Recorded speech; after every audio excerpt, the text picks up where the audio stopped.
first test of 2024. It's an EV focused test. So we've done EV testing, actually quite a bit of EV testing in the past, but it was always just two tires. We had two Teslas, so it was tire versus tire, mono a mono. And we learned a lot about those products, but we always wanted more. We wanted to cover more and expand, right?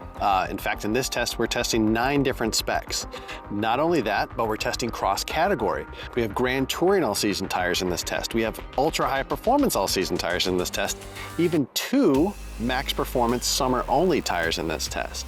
So that'll answer questions that we've had through the years and certainly that our customers have been asking. Now, not only that, there's more.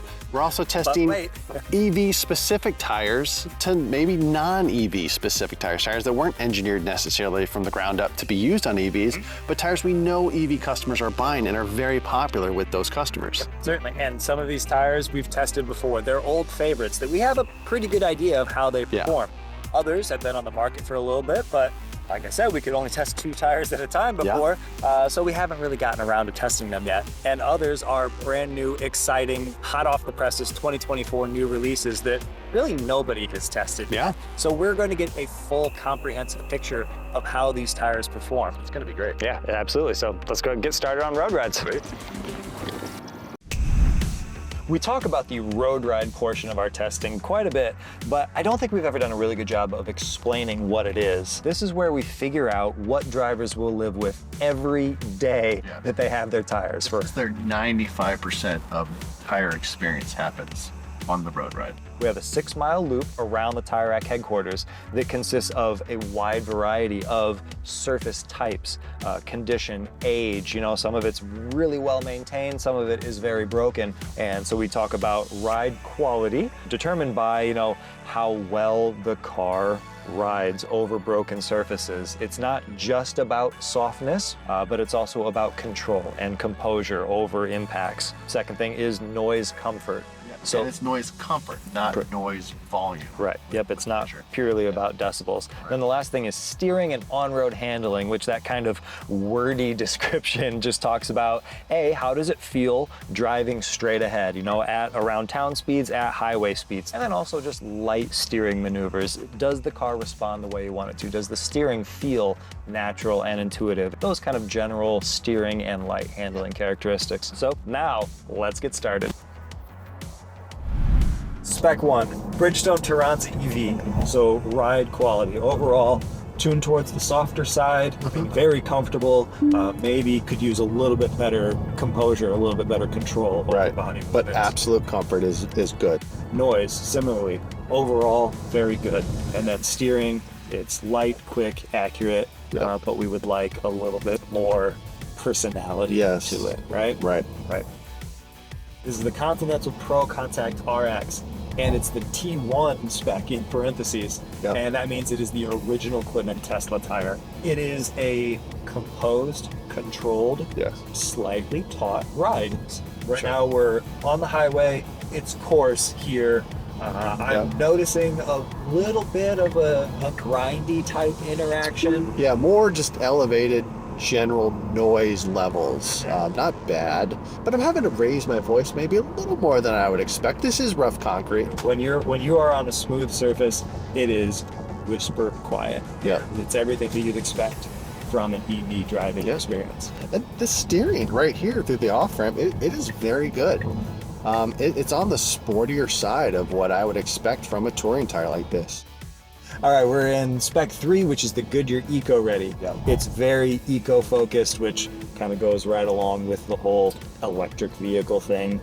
It does feel, though, just perhaps a little uncontrolled, a little jiggly. There is a little bit of that, it does a good job over big bumps. It rounds them over really nicely. Let's talk about steering. And how is the steering? It's not great. It's a little weird? It's not great. It's a little unnatural. It's a little non-linear. It is pretty vague and doesn't respond super sharply, like right on center and around center, and then it builds up both weight and response once you're pretty far off center.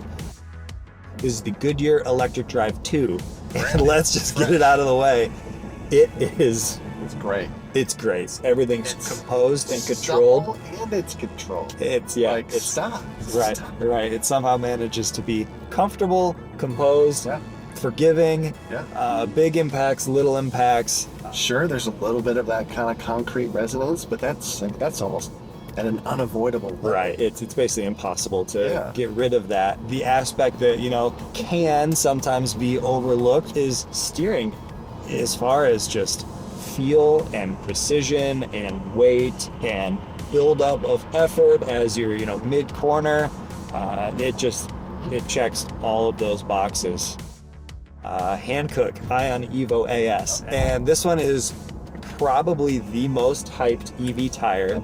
You could really feel everything. Right. I think I called it transparent. Some other tires, they soak things up just a little bit better. Yeah, they hide things. They round them over. They mute some of the smaller impacts. Whereas this one, like you said, you can feel everything. Lots of tires, really, really concentrating on being quiet. Right. And you've got a group of them that are really, really strong at that in this test. And I would say the Hankook is just outside of that group. Steering is good, not great. Yeah. It doesn't have any really bad habits. It's not particularly engaging, and it always feels like it's just a little bit behind the driver. Yeah. And we're switching categories, performance categories. We went from Grand Touring all season to now we're in Ultra High Performance all season. Yep. This is the Michelin Pilot Sport all season 4. And despite it not being an EV-focused tire, it's one of the best-selling tires for Teslas specifically. EV drivers love this tire. Right. EV drivers love this tire. If they don't love it, they sure do buy the heck out of it. Not only are little bumps there, yes, but it's just the more medium-sized undulations. They're just felt more. That stiffer casing of the tire just kind of reveals the less smooth parts of the road. It feels like a performance tire because it is a performance tire. Weird. Yeah, I know, right? Noise. It's louder. It's a UHPL season tire. Yes. Yeah, it is. It's a little bit louder. We're on the home stretch. Yep, our second UHPL season. Correct. Only this time it's an EV focused, or at least it's marketed as an EV focused ultra high performance all season. It's the Yokohama Advanced Sport EV AS. Coming at it from a UHPL season side of things, it is pretty comfortable. Big bumps. The peaks seem well rounded, like they've chopped them off. Yeah, what about noise? Is pretty good as well.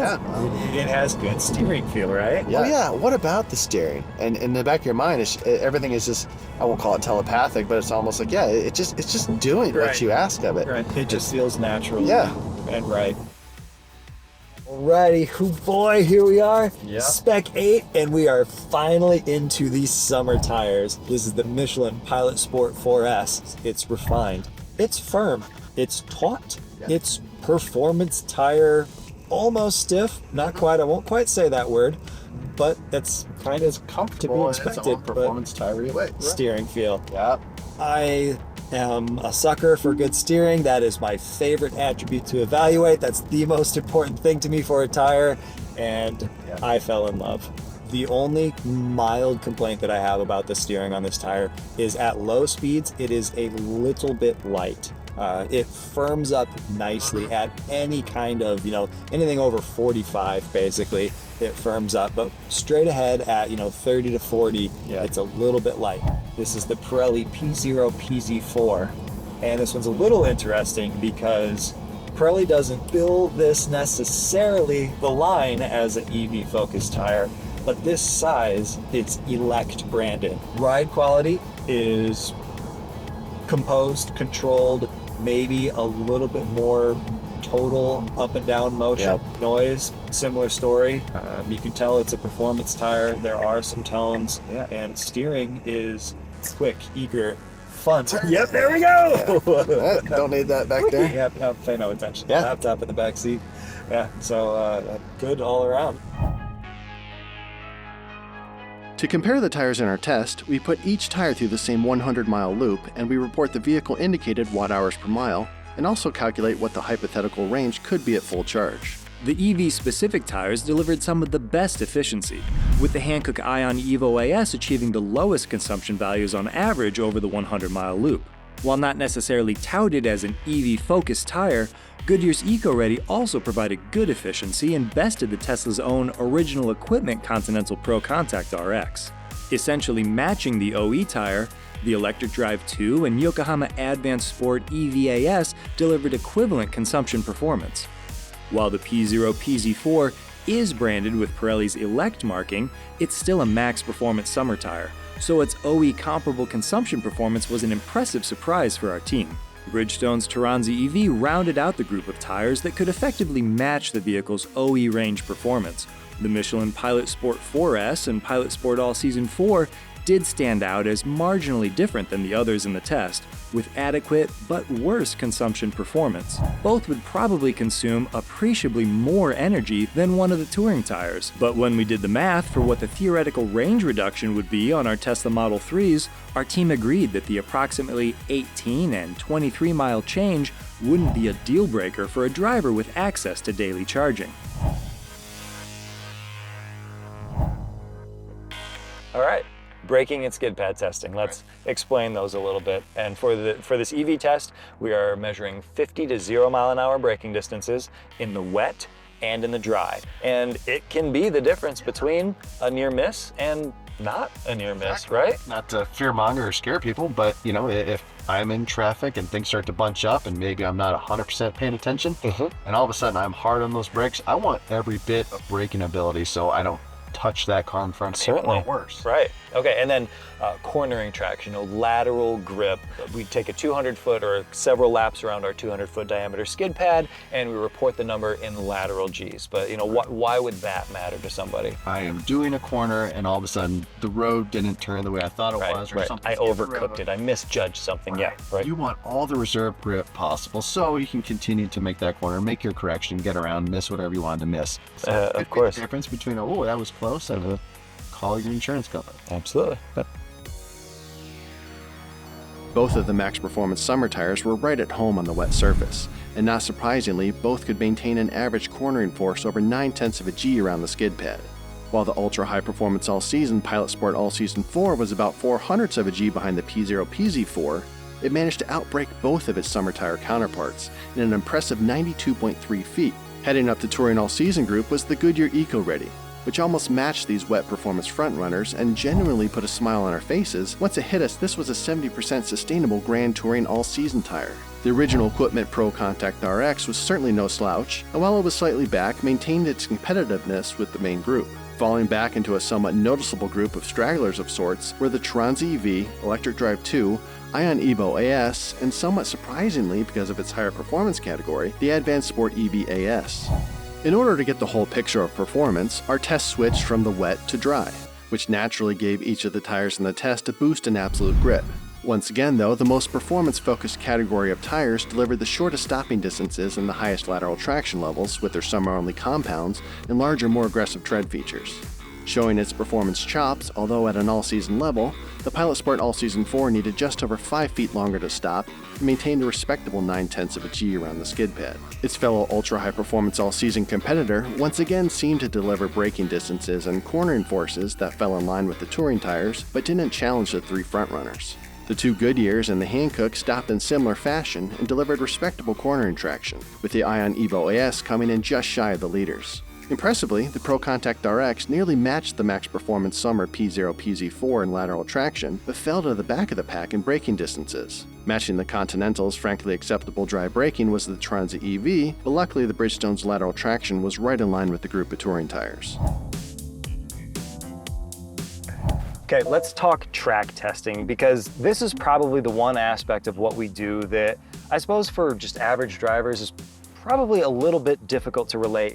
How is this applicable to me? And it's not just about the lap time. Our track testing gives a complete picture of the overall capability of a tire. And so if you see a 1 second difference in lap times, that makes a big difference to what you are going to experience every time you accelerate, brake, or corner. And so we divide it out into 4 subjective criteria that we evaluate when we are on the track. So first is braking behavior. How well does the car slow down on that tire? But also, how well does it communicate with you? You know, how does it feel?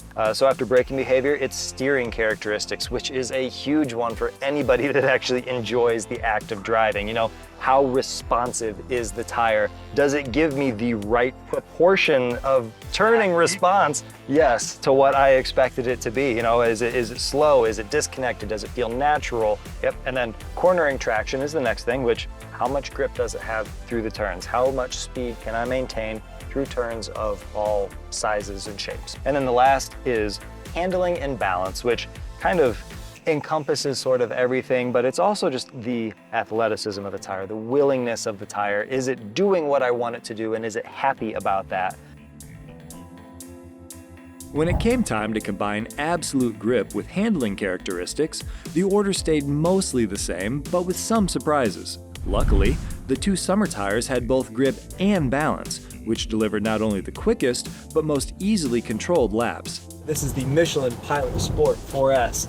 It's forgiving at the limit. It's got a high limit to begin with.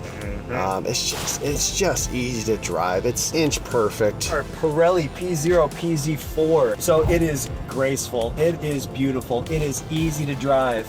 It doesn't have quite the outright traction with what the PS4S does. So close. Whereas the Pirelli, it wants to glide around a little bit more, wants to move around a little bit more.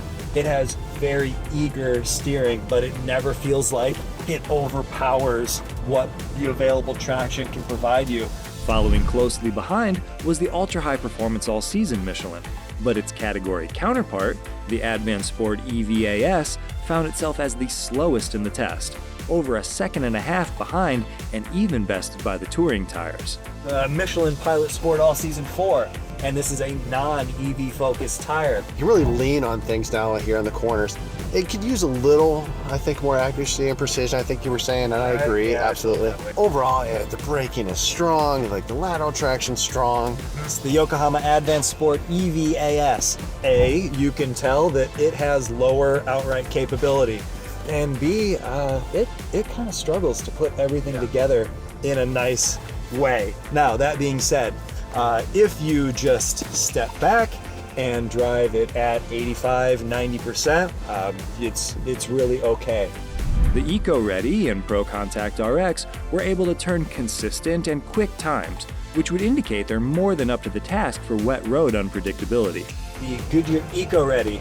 Not too shabby. I really appreciate the strong braking. Is steering maybe a little bit wonky? We found that on the road, right? Yeah. It's definitely not the favorite trait of this tire amongst our two test drivers here. The Continental Pro Contact RX T1. Steering is hefty, feels nice, has good precision to it. Yep. Overall, it feels like it's, again, a decent performer.